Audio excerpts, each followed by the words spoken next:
Welcome to Inspiration from Spirit. I'm your host, Lee Chapin. We're here every Tuesday on Radio Air Network at 3 p.m. Eastern Standard Time, USA. My show, Inspiration from Spirit, is a lively dialogue between myself and myriad of guests. The goal for my show is to inspire, uplift, and bring empowering tools for all to use to connect to their true divine essence self. As we all stand together to uplift this planet, the show reminds me of the village where each person comes together with their own spiritual gifts and shares with the village for the healing and the upliftment of that village. With all of humanity networked together, the web of love, light, and peace upon this planet is truly the awakening of the golden age of enlightenment, where peace shall prevail. Each show is dedicated to either an author or a metaphysical practitioner, and today we have Jason Gregory. He's here to talk about his new book, The Science and Practice of Humility, The Path of Ultimate Freedom. He's here with us from India, and we're so excited to have him to share his book about humility. And so we will be right back with Jason Gregory. This is Captain Pierre Meunier with Las Olas Gondola Tours, and you are listening to Radio Air Network, Fort Lauderdale, Miami. And welcome back. I'm Lee Chapin, host of Inspiration from Spirit. We're so delighted that you're listening to Radio Air Network and to my show, Inspiration from Spirit. We want to thank all the listeners around the globe, including all those listeners in India who are following Jason Gregory today with his new book, The Science and Practice of Humility. I want to thank all those listeners both in Miami and Fort Lauderdale, as well as the new listeners in Suncoast, Florida. We're so excited to have you join Radio Air Network and be a part of our family. Today we're here with Jason Gregory. He is the author of The Science and Practice of Humility, The Path of Ultimate Freedom. He recently published his book, and he's gotten wonderful reviews both from the Common Ground magazine in San Francisco, as well as the Life magazine from New York. And so, Jason, we thank you for being with us. Welcome to Inspiration from Spirit. Oh, it's great to be on, Leah. It's finally great, good to connect with you, actually. Thank you. I'm so delighted that you're with us because this book that you brought forth of humility is quite interesting to me, and I wanted to have you on my show because a lot of people don't speak about the practice of humility, and I would like for you to share with us a little bit about yourself and why you were interested in the practice of humility. I know that you have been studying Eastern and Western philosophy and different types of Western wisdom traditions. So tell us a little bit about yourself and why you decided to write this book about humility. Well, yeah, I was born in Australia, and most of my adult life I've actually lived in Asia, just basically studying the Eastern wisdom traditions and the Western wisdom traditions. But I've mainly lived in Asia between India, Thailand, Nepal, and Vietnam, Cambodia, and Myanmar. But mainly in India, Nepal, and Thailand are usually the three countries I usually live in. Basically it was just a natural sort of organic process, you could say, when I started traveling and visiting a lot of these places, visiting the ashrams, the monasteries, and all of the ancient temples in these places. It was just I gravitated towards a lot of the wisdom traditions. And in regards to how the book came about, it was something I was always studying for a long time, being interested in Eastern philosophy, because I always noticed that in a lot of spiritual practitioners, a lot of people who are spiritually inclined, they seem to forget that when we talk about a master or a sage or someone who has truly embodied enlightenment, you could say, a Buddha or a Christ or someone like this, that it's the humility that is the aspect of that consciousness. It's not there's nothing else but that final state of humility that sort of comes to fruition. It's kind of like the fruit of all spiritual practice, of all self-inquiry, of all mindfulness, is what humility is. So, and I think that a lot of people forget this, because when you see people, especially who are spiritually inclined, they usually still have an air of arrogance, still have an air of, you could say, one-upmanship with other people. And so, there hasn't been really that flowering of humility, we could say. And you do see this. You see this you probably see this in America, where if you go to a church or some sort of place like that, that the people who go to church, after church, when they're in church, they feel really great. They feel very positive, very transformed. But after they leave the cathedral, it's back to the mundane life, and then their old habits and their cultural tendencies begin to come out. And I always say you need to walk Zen in life, meaning you need to have that essence of that spiritual practice, that humility in your everyday life. It can't just be every Sunday morning.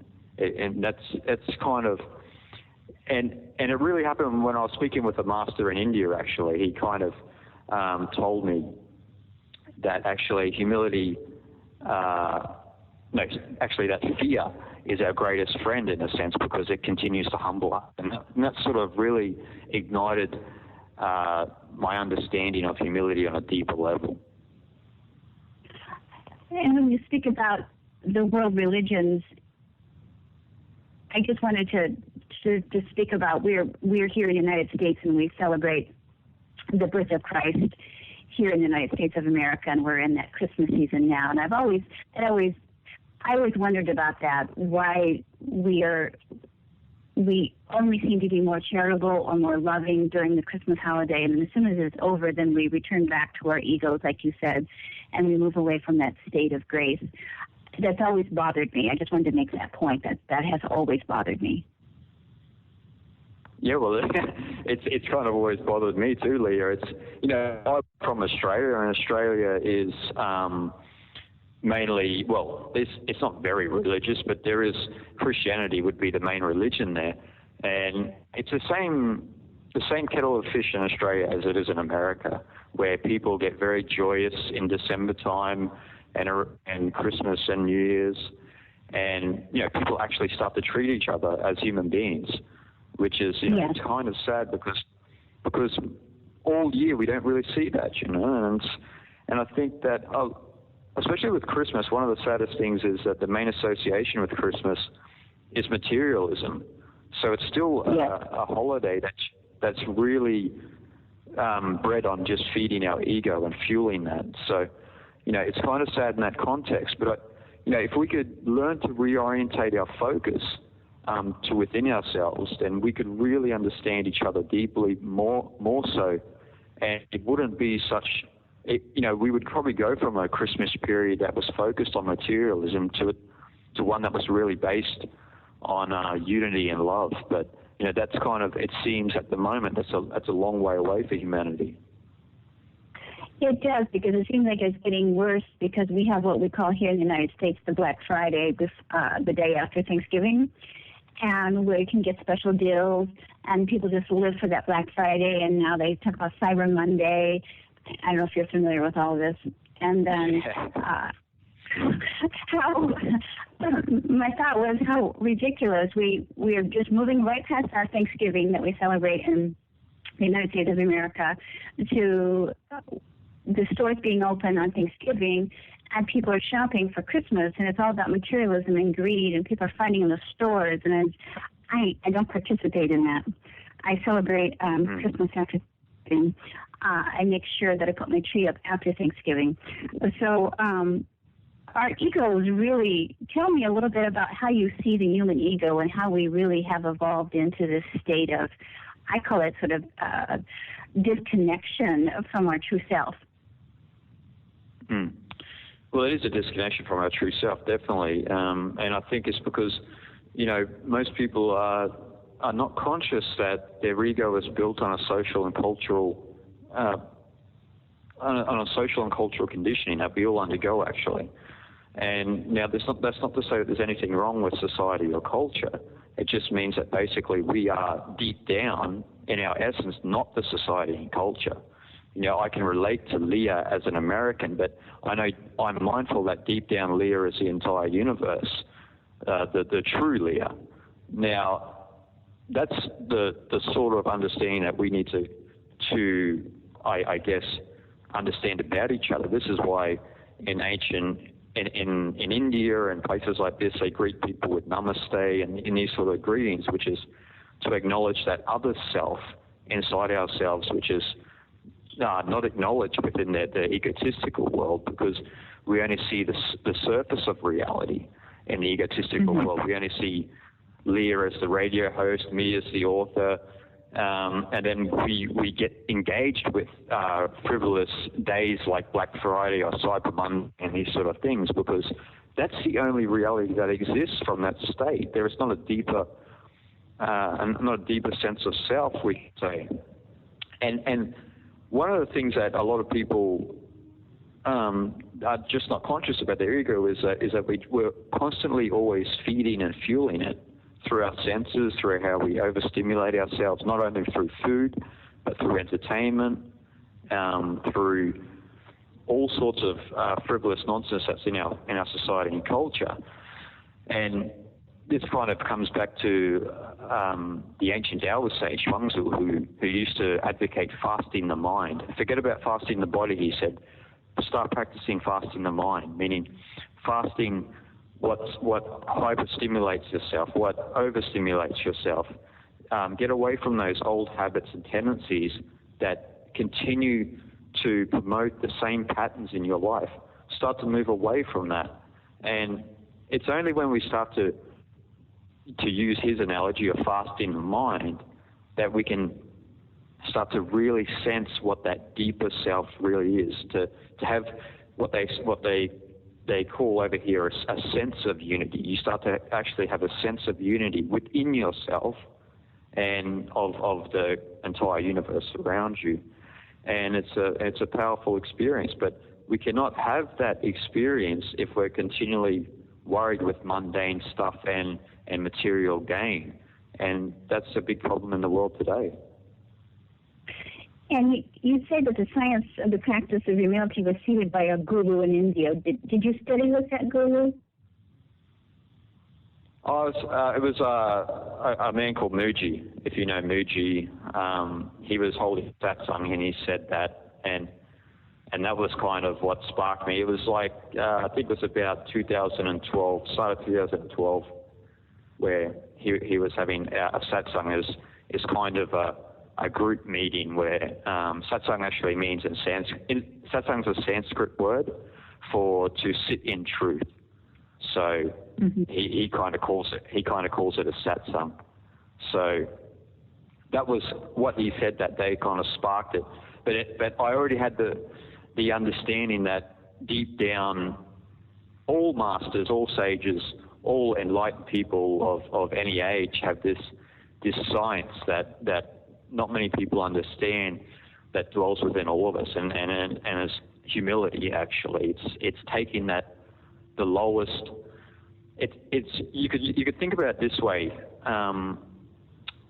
Humility itself is the most paradoxical force in nature, but to understand that, I have to equate it to water. Like when we think about water is the lowest lying force of nature, but yet it's the most powerful, and that's kind of how humility is. Humility is the lowest lying, we could say, conscious state, the most receptive, the most open, but it's the most powerful. It has the power to transform the whole world. And the city that I'm in at the moment, Tiruvannamalai, which was the home of Ramana Maharishi, if you're familiar with him, but he embodied that, and it's still living today, even it's about 75 years after his death.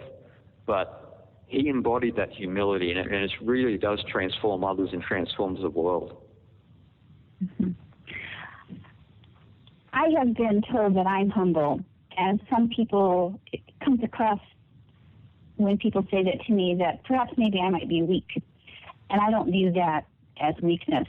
But do we, I'm not going to say as a culture, but as a practice, or do people view humility as weakness generally, in your opinion?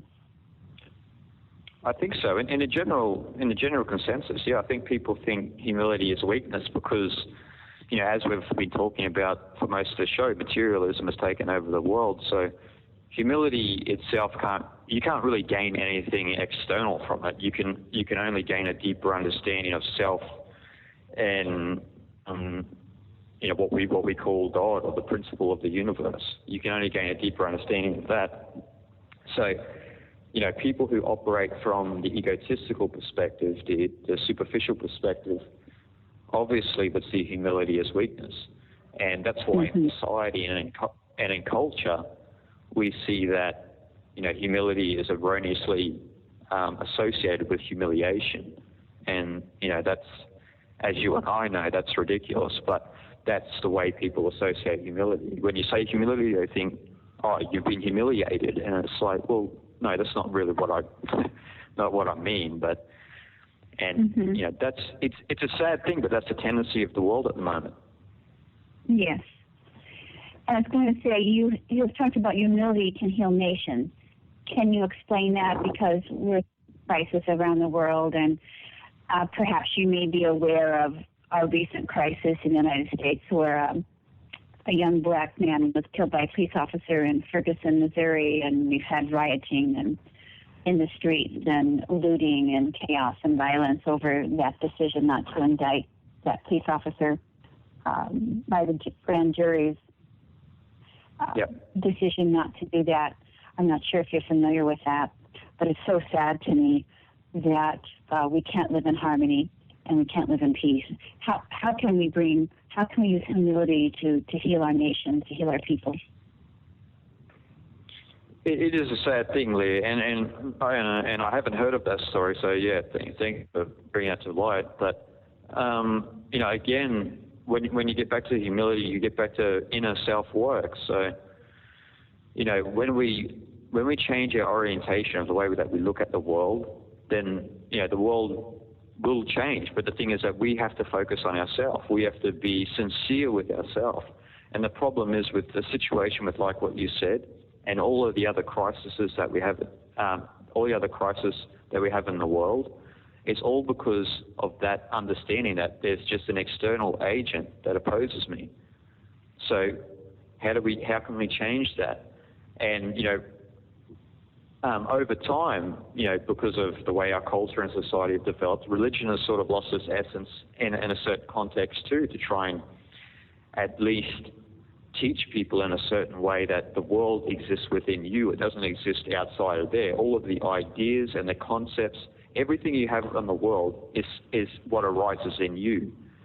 So, I sort of come from, to understand this, I sort of look at it from, you could say, the Zen perspective, where they say, get rid of all concepts, get rid of all notions of belief, and see your brother and sister as they are without any brush, don't tarnish them with any brush, and then see what we can build from there, see what sort of world we can build from there. And now, in saying that, I don't mean that we have to get rid of religions, we don't have to get rid of nations and this and that, but what we do have to sort of think about again is our excessive belief in it, because it's not so much the identity that's killing the world, it's our belief in our identity that's killing the world. That's what opposes the police officer to that black man that you said, was his belief in his own identity that opposed that man. Now, it's the same with all religious wars, it's the same with all nationalistic wars, it's the same with the problems we have in our neighborhood, just the simple things, is that we associate too much to what the conditioning we've had. And so the more we believe in our conditioning, the more that we're going to have trouble in the world. So we've got to do a 180 turn and bring it back to ourselves and really start to be sincere with ourselves. Because otherwise we're going to continue to have problems like this. And in the end, with the increasing speed of technology and information and everything that we have in the world, we're heading to an escarpment right off the edge of a cliff. That's where we're heading. And I don't know how that's going to look, whether it's through ecological problems or just through endless wars or endless conflict, but that's where we're going if we don't begin to take that U-turn and really understand that, I am as my brother and sister is, but only when I understand it beneath that's the surface conditioning that I've had. And, that's where love and that's where trust and truth and everything arises from. Every other search, anything we go and search for, like love in the external world, or trust in the external world, or harmony in the external world, is all frivolous if we don't know that within ourselves. I totally agree with you. It's about looking inside, because so many people search outside of themselves for confirmation or for love or attention or for a need to be accepted. In your book, you have a 3-step process of helping people to lead them into, and I don't know how to pronounce the word, but the one who is fully liberated, and I can't pronounce that word, so excuse me. Can you talk about that 3-step process and how we can be fully liberated? Well, yeah, that's the Jivan Mukta. That's a Sanskrit word for, the completely liberated individual. In the book, I speak about, it's the great work of eternity, the evolution of perception, and the science of humility. So basically, the great work of eternity is that's kind of like a beginner's stage. I don't want to tarnish it with saying that someone's just a beginner. Like, the great work of eternity is sort of something that we continue till the day we die. That is, when you're truly sincere with yourself, when you're sincere with that I want to know more about who I truly am beneath all of the surface conditioning, all of the egotistical projections I have, everything. I want to get beneath all of this and understand who I truly am, so then I can understand, in a deeper level, what the universe is and my relationship to it. So this is not really, I don't want to say it's a serious process. I would say seriousness is kind of a bit, we have too much seriousness in the world. I would say it's more sincere. So I mean more honest. You be more honest with yourself. And when you begin that process, you begin to purge out a lot of also psychological habits and tendencies that you've probably repressed within your shadow, and a lot of things like this that will come up. But the more sincere you are, you'll probably be more attracted to meditation or other forms of spiritual cultivation, and you'll begin to listen more. You begin to understand people more from this place. And then when this sort of happens, when you get beneath all of that surface conditioning, it kind of leads into the next phase, which is the evolution of perception. And the evolution of perception is basically the idea, and this is an old Gnostic and Hermetic idea, where your perception begins to evolve. So the best way to explain it is when we think about chaos and order. Because when we talk about chaos and order, you have to talk about contained conflicts are harmonious. So that means that, from one perspective, there's chaos. When you're looking right into, say we had a painting and we were looking right into the painting 1 centimeter away from it, all we would see is globular. We'd see just no pattern, it would be completely disordered. But as soon as we start to step back further and further and further, we see a picture come into being. We see a harmonious pattern come into being. This is kind of how our mind begins to marinate in that higher perspective, that higher perception, when we begin to sort of work through our conditioning, when we sort of step away from all of the unnecessary dramas in life that we are usually attracted to. We begin to have this higher perception, and then we can see sort of the chaos. We can see the order out of the chaos, you can say. And then from that state, from that sort of softened perception, you could say, where you can see things as they truly are without your own projection onto the matter, that's when the science of humility begins to develop within the individual, because they don't come from a place of, they don't have an agenda, actually, because they can see things as they truly are. And this is what a sage has, or a master has. They can see things as they truly are. They don't have a particular agenda. I'm not going to come to you as a fervent Australian with a lot of things that I want to promote onto you, or my way's better than yours, or this and that. Because if you are truly working on yourself, the idea of me being Australian would naturally will still be there in a very subjective and a namesake sense, but it won't be there in the root of my being, because I know it is just a temporary label. And once you get into this perspective where the sage has an agendaless state of being, this is what leads into what in the East they call Jivan Mukta, which is a completely liberated individual. And this is actually, well, this is what they say is the Jivan Mukta is actually a reflection of the center of the cosmos, because at that place there is no this and that. There just is. There is no dissection between you and me, female and male, black man, white man. None of this. And so that's kind of the three-stage process to in a very short sense that I can say to you for your listeners. But yeah, and I think that everyone in their life is progressing through this in their own way and their own understanding. And I don't tell people that there is a specific way or a definite way that reality expresses itself. Reality is dynamic. But all I say is that this is sort of the natural process through whatever you are doing, whether it's artistic, whether it's religious, whether even if it's political, you are moving in a certain way like this, or even if you're just the average Joe, it doesn't matter. Your life is moving in a certain way, but I guess that the difference is that the people who are truly reorientate their focus is that they are the ones that are sort of marinating their soul, you could say, into that center of the cosmos to becoming a Jivan Mukta.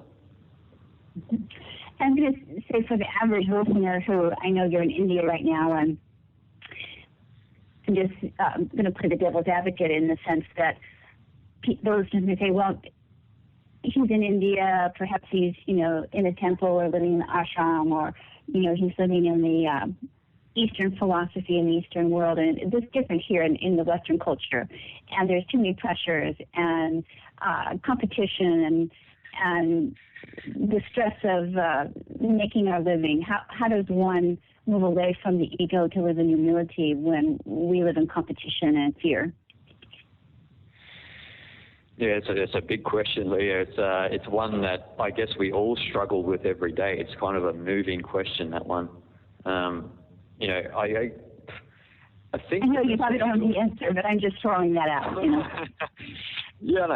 I think the best answer I can give is for people to simplify their life. Like, if you begin to simplify your life, then things will actually. I know that this may sound metaphysical, but things will take their own shape. They will take their own form. Things will come into being in your life that you could never imagine. It's like what Joseph Campbell said. The universe will open doors where there are only walls for you when you begin to take this sort of journey. But you've got to have, it's got to be an individual act of courage on your part. You know what I mean? We cannot just, a lot of people, they ask a similar question. I've done lectures in that, Leah, where they've asked a similar question, but people they let themselves off the hook where they say, oh, it can't really be done. That's sort of left for a Buddha or a Jesus or someone like that. And it's like, that's all nonsense. All you are doing is you're justifying your own position in the world to make yourself feel better. So all you're really attracted to is comfortability and convenience. Now, the thing is, if we can get away from comfortability and convenience and throw ourselves into the wilderness, throw ourselves out of our comfort zones, then that's where life really begins. And I can say that from my own experience, but I can also say that from numerous other people's experience, that as soon as I got out of my comfort zone, as soon as I got out of my social habit of just always trying to be convenient, a lot of things opened up. I began to write, I began to teach, I began to just understand reality more deeply, and generally became more peaceful than my old self. And that it takes a personal act of courage, because a lot of people think from my own perspective, a lot of people think a writer's life is generally la-di-da, everything's all good, but it's not really like that. I deal with the same problems that everyone else does every day. But, if you can take the plunge and you can really put yourself out there, you begin to trust more. You begin to not associate too much with material possessions. You know, I don't own a house. I don't own a car. I don't own a lot of stuff. I have 2 bags, and that's all I have. I have 2 bags of belongings that I carry with me, and about the most expensive thing that I have is a laptop. And, you know, you don't have to simplify your life to that extent. That's just the way that I feel comfortable. But you can make one step. You know, if you have too many books or you have too many DVDs in your cupboard, sell them. You know, begin to simplify your life. And then as soon as you sell them, then you'll start to step away from that, like what you said, that egotistical society that we have. And you'll begin to maybe move into things that inspire you more instead of enslave you. Yes, and that's the truth. We just have a couple more minutes left, Jason. You're a fascinating interview, and I'm really grateful to you that you chose to be on my show today. I really feel honored to have made connection with you. And I want to thank you for... I was going to say, I feel honored to be on your show too, Leah, and, you know, I'm truly grateful that we met. And, you know, it probably won't be the last interview, so, you know, I hope to speak to you again. No, I want to have you back because that's what I was going to say. I want to continue this conversation because it's really, really important to me. We're on the same page, and you said it so graciously, and, you know, I'm so delighted that you have put the time and the energy, you know, into this topic. And so let's go ahead and give the listening audience the information how they can buy your book. Oh, okay, cool. Yeah, you can buy my book basically anywhere. Amazon, Barnes & Noble, Powell's Books. It's online everywhere. It's in stores in most places in the US and in Europe. So, or you can just get it ordered in if it's not. Or you can visit my website at jasongregory.org and find me through social media. And you know, I answer as many emails and that as humanly possible. And your book is published by Inner Traditions Beer Company, so they can find that there as well. Jason, thank you again for calling and being with us all the way from India. And I want to, again, get you scheduled in for next year again, you know, perhaps maybe shortly in the next few weeks if you have availability to continue this topic. So namaste to you, and until we speak again, thank you again for all that you have done to help change our world so that we can live in a more peaceful place within our own minds, bodies, and hopefully our nations and around the globe, that people can move into that state of grace, of humility and kindness and compassion within their hearts. So have a blessed day. Leah. Thank you. Thank you for everything. You're welcome. Thank you so much. That was Jason Gregory. We're so excited to have him today. His book is The Science and Practice of Humility.